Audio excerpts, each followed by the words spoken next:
We as Americans allowed it to become normal to drop our kids off to strangers for 30 to 50 hours a week. It has become more and more evident over the past 3 years that by sending our kids to these government indoctrination centers, we're making them vulnerable to a world of abuse. We've allowed these strangers to force muzzles on their faces and restrict their breathing. We've allowed them to isolate our children, causing a massive wave of mental health issues. From vaccine clinics to mental health screenings, we've turned schools into health centers. Schools are supposed to teach academics, not screen, diagnose, and treat mental illness. Parents, I implore you to remove your children from these schools and find alternative ways to educate, because the direction they're going is real bad, real fast. I could go on forever about why and how to homeschool your children, and if you'd like more information, please sign up at wethepeopleofma.org. As far as the school committee goes, what extra rights and privileges have you been awarded that you are not required to have these meetings in person? A virtual meeting is in no way comparable to a real meeting.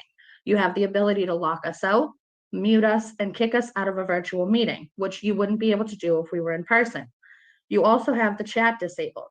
If we were here in person, you wouldn't be able to stop us from communicating with each other.